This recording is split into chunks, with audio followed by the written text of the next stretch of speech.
주님과 함께 행복하세요 하면서 인사 좀 나눌까요?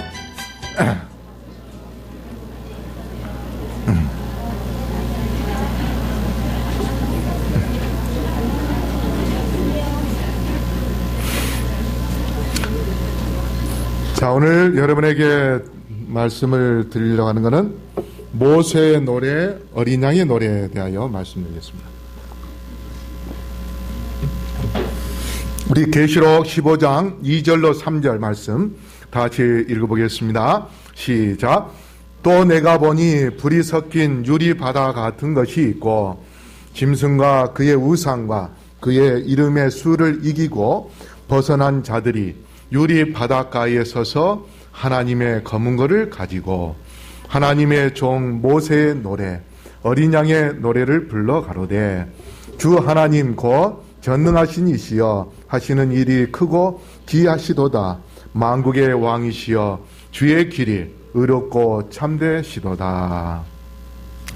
자, 여기 2절에 보니까 지금 이제 하나님을 믿었던 백성들이 이제 하늘나라에 올라가서 유리 바닷가에서 하나님을 찬양하기 위하여 검은 거를 가지고 있는 그러한 모습을 보여주고 있는데, 그 찬양은 누가 하는 건가? 이게 보니까 짐승과 그의 우상과 그의 이름의 수를 이기고 있습니다. 그 이름의 수는 뭡니까? 666. 다시 말해서 마지막 때에 일월 시험령, 짐승의 표가 일월 시험령인데, 그 일월 시험령을 내릴 때에 그 일월 시험령을 말씀으로 이겨내서 안식일을 지키고 안식일을 철저히 지키고 하나님의 말씀대로 산 그러한 백성들, 그들이 계시록 7장에 보면은 이제 천사들이 그들의 이마에다가 하나님의 도장, 인을 치는 사업을 하게 됩니다. 그래서 하나님의 도장을 받고 살아서 예수님의 재림을 맞이하는 자들, 그들이 바로 14만 4천인인데 그 14만 4천인이 바로 유리 바닷가에 서서 하나님을 노래하는데, 여기 보십시오. 모세의 노래와 어린 양의 노래 곧 구원의 노래이다.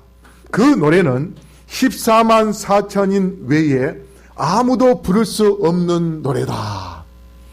바로 우리가 예수님의 재림을 맞이할 때에 살아서 죽음을 경험하지 않고 살아서 예수님의 재림을 맞이하여 하늘나라에 들어가게 되면 우리는 모세의 노래와 어린 양의 노래를 하나님께 부르는 그러한 하늘 찬양대가 되는 것입니다.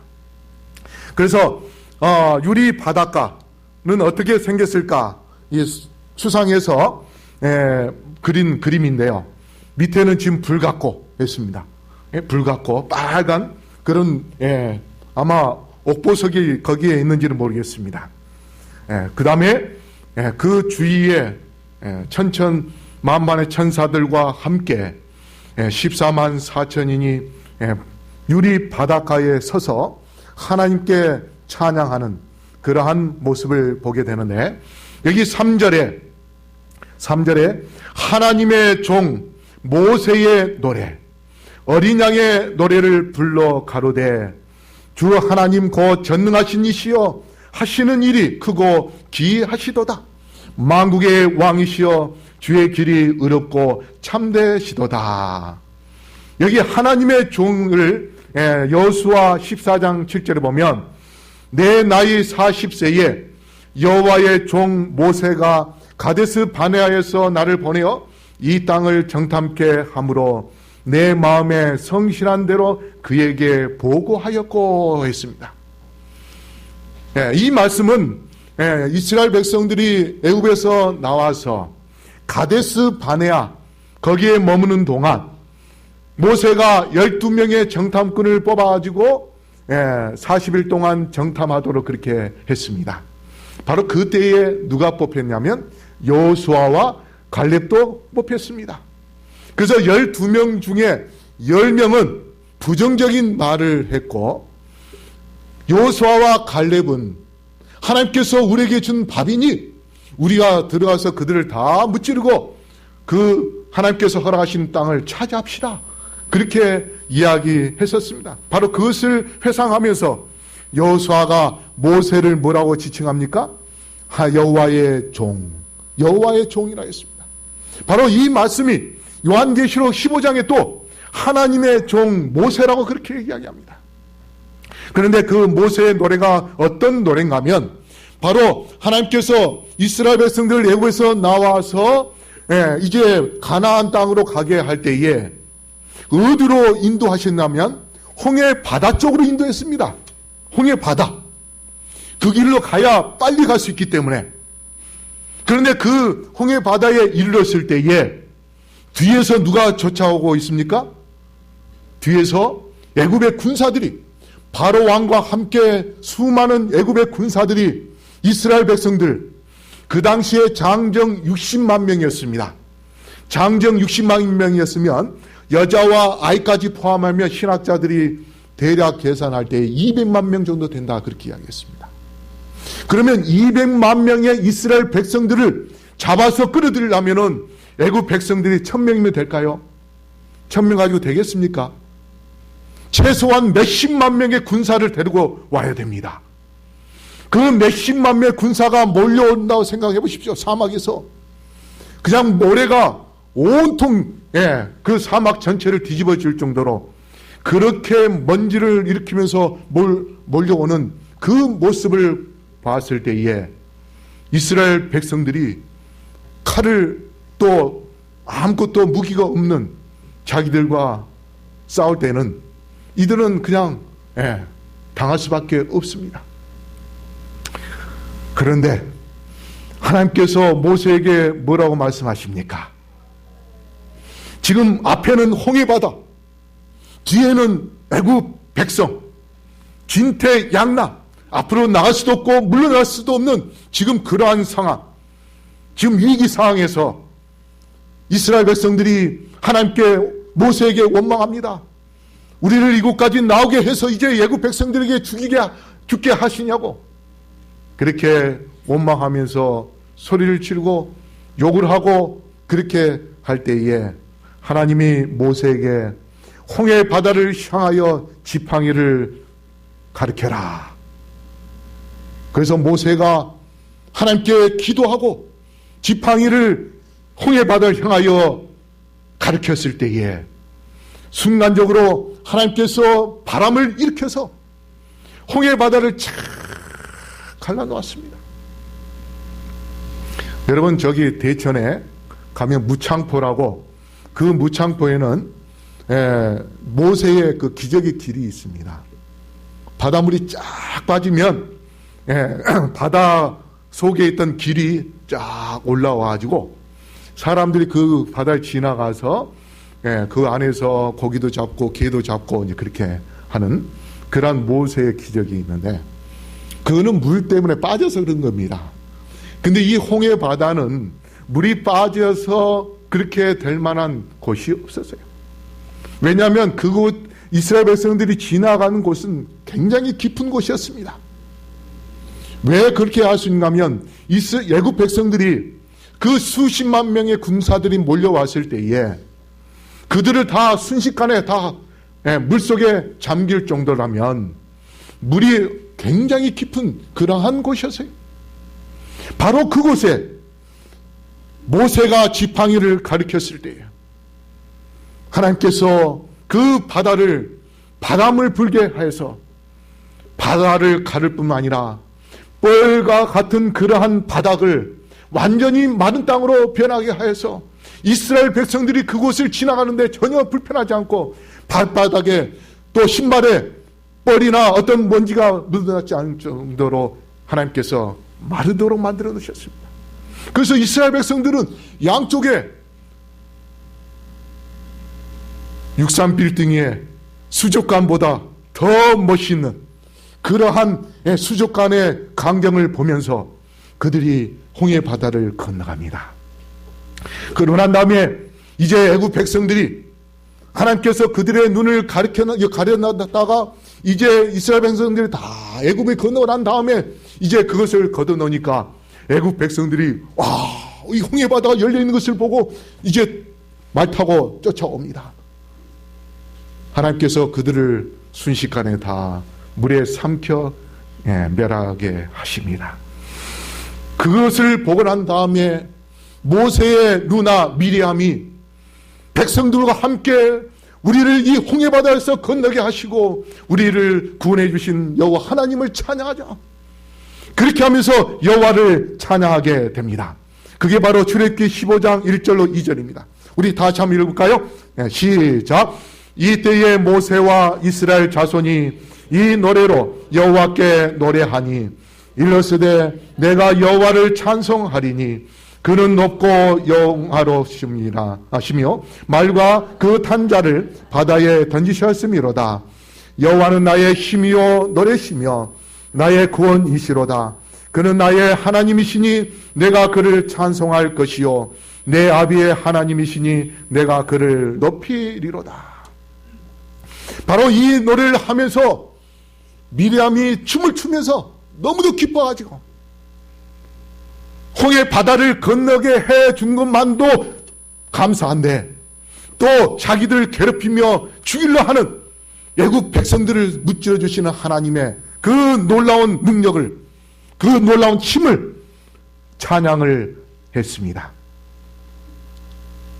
그런데 바로 그 찬양이 이제 우리가 한나라 갔을 때 모세의 노래를 부르는 그 노래는 어떠한 노래가 되는 것인가? 계시록 17장 5절에 그 이마에 이름이 기록되었으니 비밀이라 큰 바벨론이라 땅의 음녀들과 가증한 것들의 엄이라 하였더라. 아까 유리 바닷가에서 노래한 사람들이 누구였습니까? 짐승과 그의 우상과 이름의 수로부터 뭐 하는 자? 이긴 자라 했습니다. 바로 그 짐승의 수 666의 수를 가진 자는 누굽니까? 바로 바벨론, 음녀입니다. 바로 그 바벨론은 음녀에서부터 이긴 자들이에요. 그러면 그들은 애굽에서 나온 것이 아니고 죄악을 상징하는 바벨론에서 나온 자들, 바로 그들이 하나님을 찬양하는데 둘째 천사 기별에 뭐라고 하십니까?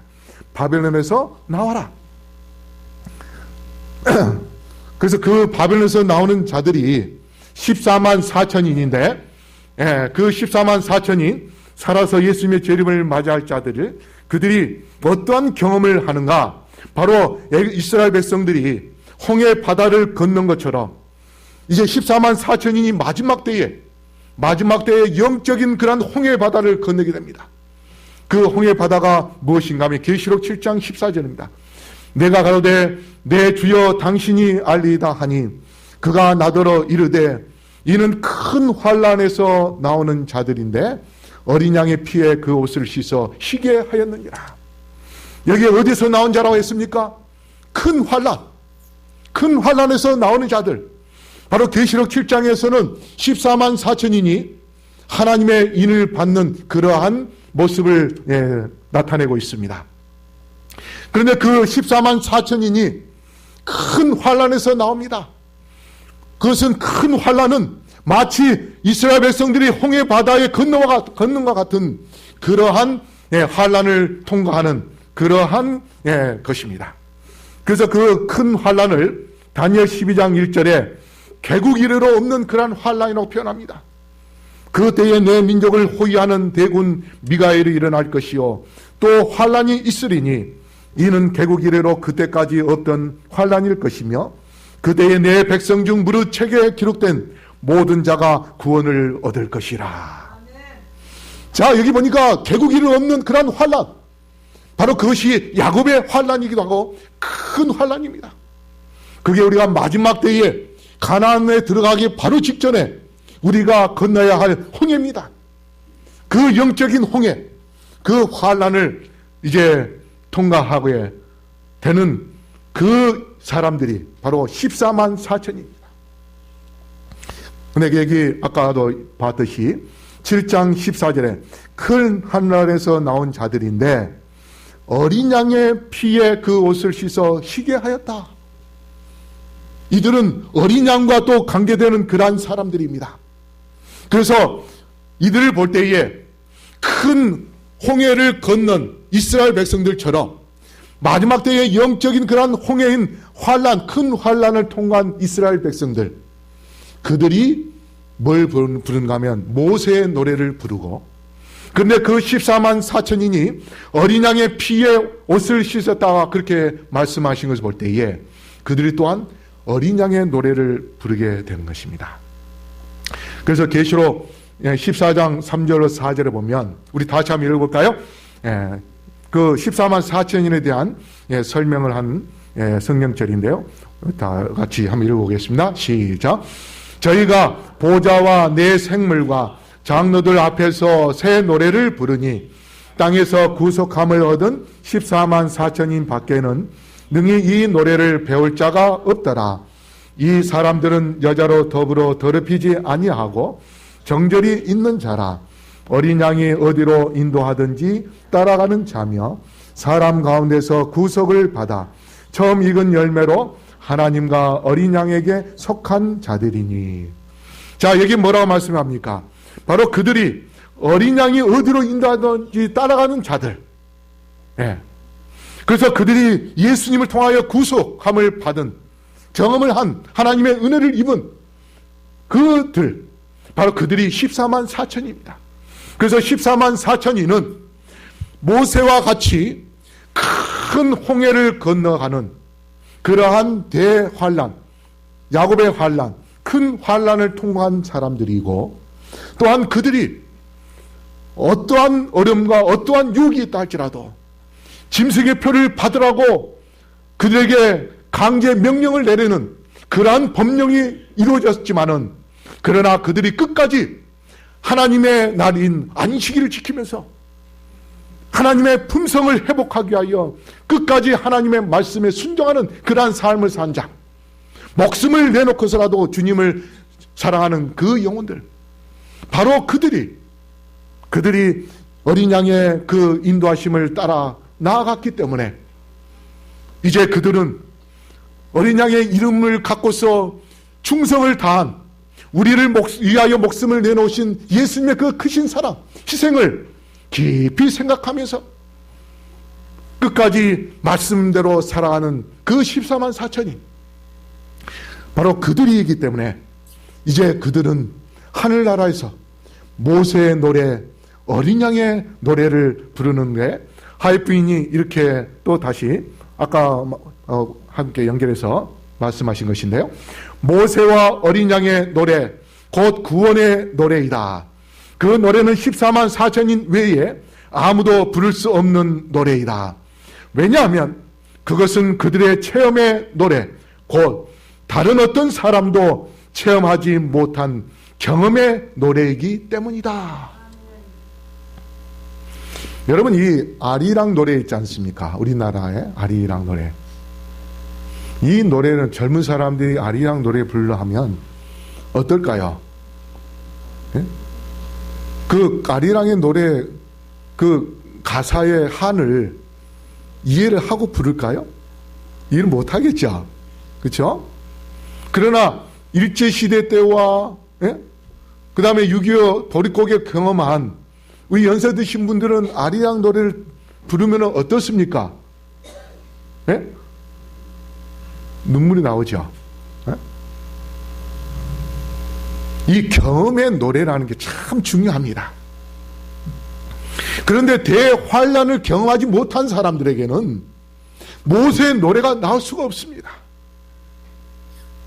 마지막 때의 아마겟돈 전쟁, 사형 명령이 내려지는 그러한 때에 짐승의 표를 받지 않으면 매매를 하지 못하게 하는 그러한 법령이 내려지는 그러한 때에도 하나님의 말씀을 지키고 하나님의 계명에 순종한, 하나님의 계명과 예수의 믿음을 지킨, 그러하면서 인내를 가진 자, 바로 그러한 14만 4천인 그들이 경험한 노래이기 때문에, 바로 그들이 노래할 때에는 그 찬양이 살아있는 노래요 마음으로 울려 퍼지는 노래가 되는 것이고, 그러한 노래를 부를 때에 참으로 모든 사람들에게 감동을 주신 그러한 노래가 되는 것입니다. 그래서 목사 432쪽에 우리 다 같이 한번 읽어볼까요? 네, 시작. 땅 위에 싸움이 맞춰지고 성도 모두가 본향으로 모일 때 우리의 첫째 주제는 하나님의 종 모세의 노래일 것이다. 두 번째 주제는 은혜와 구속의 노래인 어린 양의 노래일 것이다.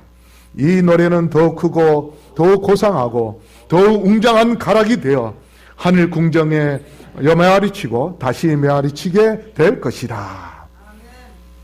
우리가 노래할 때에 이것이 이제 하늘나라에서 울려 퍼질 뿐 아니라 이게 온 우주에 울려 퍼지고 퍼지는 그러한 찬양, 바로 그 찬양이 우리의 노래가 될 수 있습니다. 우리가 믿음을 지켜 끝까지 승리할 때에, 살아서 예수님의 재림을 맞이할 때에 우리가 불러야 할 노래가 바로 모세의 노래, 어린 양의 노래인 것입니다. 오늘 우리가 우리 지선협의 찬양 발표를 통해서 참여하는 이 찬양, 이것이 이제 우리가 하늘나라를 이어져서 하나님께 드릴 그러한 찬양이 될 수 있음을 기억하시고, 우리 모두 마음으로 주님을 노래함으로 인하여 하나님께 영광 돌리며 이 땅에 사는 동안 하나님께 영광 돌리 그런 삶 속에서 말씀으로 승리하였다가 우리 모두 하늘 유리 바닷가에서 영원토록 모세의 노래, 어린 양의 노래를 부르는 우리 모든 성도님들이 되기를 이 시간에 간절히 바라면서 말씀을 마치겠습니다. 사랑의 아버지 하나님, 저희가 하늘나라에서 모세의 노래, 어린 양의 노래 부르기를 원합니다. 어린 양이 어디로 인도하시든지 죽도록 충성하며 순종할 수 있도록 성령으로 인도하여 주시옵소서. 우리 모든 성도님들에게 은혜를 베풀어 주셔서 금년 한 해 동안 살면서 죄와 허물 있었거든 다 용서하여 주시옵시고, 새로운 마음으로 더 힘차게 하늘 본향을 향하여 나아갈 수 있도록 믿음의 발걸음을 힘차게 옮길 수 있는 우리 모두가 되게 축복해 주시옵소서. 아멘. 오늘 드려진 모든 헌금에 축복하시고 또 가정가정에 평안과 기쁨이 넘치게 하여 주시옵소서. 또 이 헌물로 많은 영혼들을 구원할 수 있는 그러한 통로가 될 수 있도록 축복해 주시옵소서. 이제는 아버지 하나님의 크신 은혜와 예수 그리스도의 담없는 사랑과 성령의 감화 감동하심이 여기 머리 숙인 영혼들에게 영원토록 함께하여 주시옵기를, 우리를 지금도 사랑하시고 선한 길로 인도해 주시는 어린 양 되시는 예수 그리스도 이름으로 간절히 축원하옵나이다. 아멘.